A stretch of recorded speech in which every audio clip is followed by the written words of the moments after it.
Salut à tous, moi c'est David et bienvenue sur la chaîne de Prono de la semaine. Alors, c'est une chaîne d'avis sportifs 100% gratuite qui a démarré il y a plus d'un an et demi avec 100 euros et maintenant nous sommes à peu de choses près à une BK de 700 euros. Allez, si vous venez d'arriver sur cette chaîne, alors soyez les bienvenus, nous avons passé les 1310 ou 1315 abonnés. Je voudrais juste faire un petit point concernant mon premier essai sur les 10 matchs de Ligue 1 de cette 15e journée. Je me suis permis de comparer les pronos de Julien Bien, des briefs pronofoot et de Thomas Nost, les cadors youtubeurs, il faut le dire. Le constat est positif pour notre chaîne. Pour une première, je trouve que c'est encourageant. Sur 10 rencontres, j'ai à l'origine 6 bons résultats, mais comme un dronobet ne compte pas, ça m'en fait 5 sur 10. Julien Bien et DPF en ont 4 sur 10 et Thomas 3. Donc, nous voici au rendez-vous pour cette 16e journée de Ligue 1 avec les 10 rencontres en espérant réitérer la performance qui va nous faire grandir. À noter que c'est quand même la 3e journée en 7 jours. Devrons-nous nous attendre à des douilles? On verra. Avant cela, je t'invite à liker. Vous savez que pour moi, c'est important pour faire évoluer la chaîne.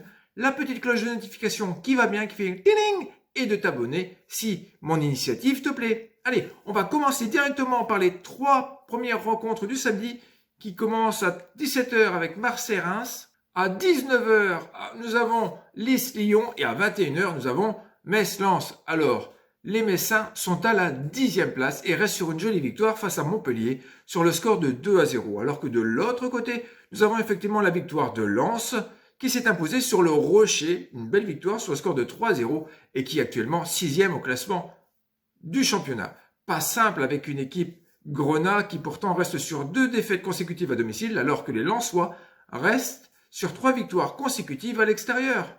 Pour cette rencontre, en fait, j'hésite entre un match nul et un moins 2,5 buts. Je choisirai donc, allez, il faut faire un choix, le moins de 2,5 buts, soyons fous, pour cette rencontre. Allez, ensuite, on va passer à la rencontre qui se déroulera à 19 h, qui n'est que l'OM Reims. Les Marseillais ont fini leur parcours de 6 matchs consécutifs victorieux car ils ont été défaits sur la pelouse de Rennes sur le score de 2-1 mercredi dernier, alors que dans le même temps, Reims est tout simplement imposé face aux Canaries sur le score de 3-2. Les Rémois jouent toujours de façon directe au ballon. La preuve, avec leur attaque contre-attaque, ils sont sur 14 buts marqués pour 16 encaissés quand même à l'extérieur, avec un bilan avec une seule victoire, 3 nuls et 4 défaites. Ce petit bilan, côté marseillais au Vélodrome, c'est plus favorable avec 3 victoires, 2 nuls et une petite défaite pour 10 buts marqués et 7 encaissés. Gaillet a été le gars qui a marqué le but libérateur pour décoller l'OM et pour mener le score 1-0 jusqu'à ce que les Rennais, malheureusement, dans les faits de jeu, se prend une vilaine biscotte rouge et soit tout simplement éjecté. Et du coup, Marseille s'est retrouvé à 10 et la fin, on la connaît, c'est que Rennes l'emporte malheureusement sur le score de 2-1. Malheureusement pour les Marseillais, bien sûr.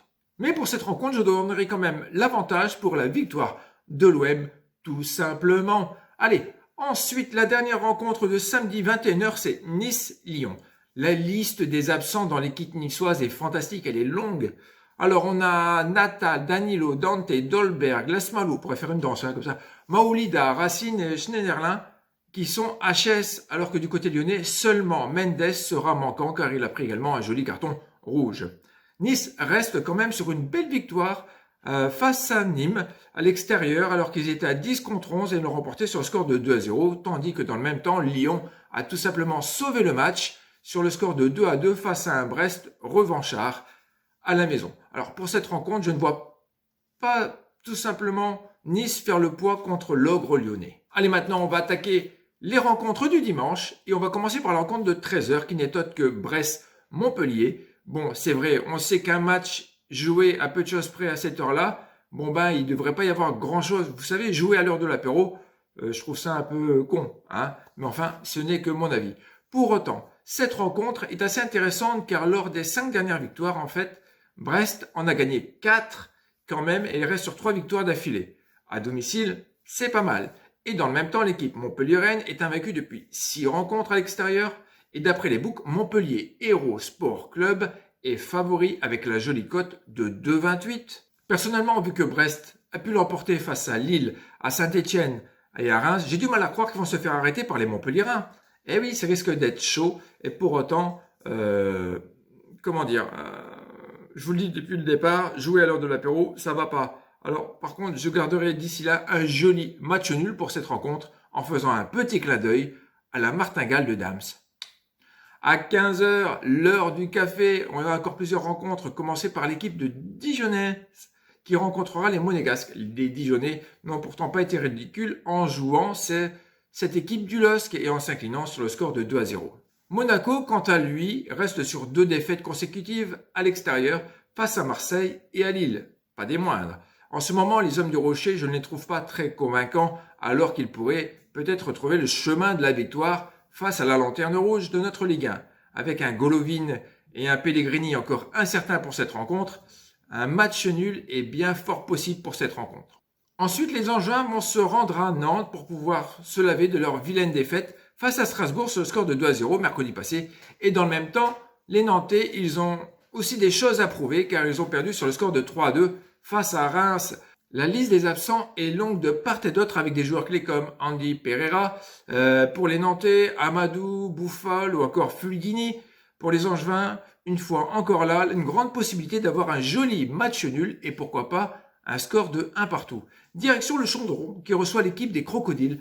Les Nîmois se déplacent avec un effectif sérieusement réduit. La liste des courses est très longue également, encore une fois du côté des Crocos, alors que du côté de Saint-Étienne, on a peut-être le retour de Monet Paquet et malheureusement on ne pourra pas compter sur le retour de Gabriel, toujours blessé. Je pense que cette rencontre pourrait tout simplement être le bon match pour permettre à Saint-Étienne de pouvoir se relancer dans notre championnat. Donc victoire de Saint-Étienne, en plus la cote de 1,55, elle n'est pas dégueulasse. Et on va tout de suite sur le dernier match de 15 h qui n'est autre que Strasbourg qui recevra l'équipe de Bordeaux. Alors les Strasbourgeois sont assez étonnants, on les reconnaît pas. Face à Angers mercredi passé, je les trouvais superbement culottés. S'ils réussissent à l'emporter face à Bordeaux, qui lui malheureusement a perdu ses 3 points face à Saint-Étienne dans le même temps. Pour cette rencontre, tout simplement un moins de 2,5 buts peut être sérieusement envisageable. Et pourquoi pas une victoire de Strasbourg. Mais bon, c'est le moins de 2,5 buts que je retiendrai. Ensuite, on passe à l'avant-dernière rencontre de cette journée, Lorient-Rennes. Lorient reste sur une défaite face au PSG sur le score de 2-0 avec beaucoup d'actions gâchées. C'est même honteux pour des professionnels d'avoir loupé autant devant les buts des Parisiens. Et de l'autre côté, nous avons les Rennais qui, eux, restent sur une belle victoire face à Marseille sur le score de 2-1. Ils ont fait voir quand même qu'ils en voulaient car ils ont poussé jusqu'à la fin du match pour passer devant Marseille. C'était très intéressant, bien que parfois, même maladroite techniquement, ils ne lâchent rien. Pour cette rencontre, face à une équipe lorientaise diminuée, avec beaucoup d'absents une nouvelle fois, je donnerai l'avantage à Rennes, mais je préfère quand même assurer pour cette rencontre avec un Dronobet victoire de Rennes. Et nous voici dans la dernière rencontre de Ligue 1, le match choc de cette journée qui n'est autre que Lille, qui recevra l'équipe du PSG. Alors là, quoi penser? C'est très compliqué, mais pour moi, un ch'ti d'origine. Le LOSC est sur une belle dynamique, tandis que l'on sent que le PSG joue avec le frein à main, avec les absences importantes de Danilo, Diallo, Marquinhos, Neymar. Ça fait beaucoup, ce qui empêche qu'on a pu voir une bonne paire de fois, tout simplement Kylian lever les bras en l'air lorsqu'une passe ne lui était pas bien adressée ou autre. De ce côté-là, je suis loin d'être content de cette réaction. Regardez de plus près les stats de Kylian Mbappé, pour marquer un but, il doit tirer 4 fois au but.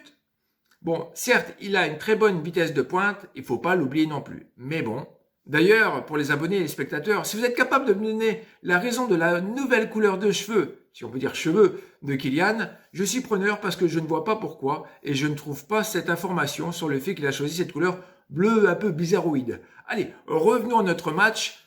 Lille, leader seulement avec 1 point face aux Parisiens. Quel jeu les deux équipes vont-ils jouer ? Je vous rappelle quand même que le LOSC est toujours invaincu chez eux alors que les Parisiens en cette rencontre, c'est 5 victoires et 2 défaites à l'extérieur. Keane et Mbappé valent quand même Yilmaz, Bamba et Yazidje. Ici, un nul pourrait satisfaire les deux parties. Allez, ne tournons pas autour du pot. Ch'ti d'origine, je te dis, une belle victoire lilloise en espérant qu'ils deviennent champions d'hiver. Voilà, donc vous avez eu mes pronos concernant ces rencontres de Ligue 1 pour cette 16e journée. La chaîne retiendra comme pari la victoire de Lille à la cote de 3,50 avec la mise habituelle de la chaîne qui est de 20 €. Voilà, vous savez ce que je pense de ces rencontres. En commentaire, vous trouverez mes avis concernant cette journée. N'hésitez pas à faire du copier-coller et à mettre tout simplement ce que vous en pensez, vos réactions. Je vous remercie de votre fidélité. Passez un très bon week-end, de bonnes fêtes de fin d'année. Prenez surtout soin des vôtres. Bye.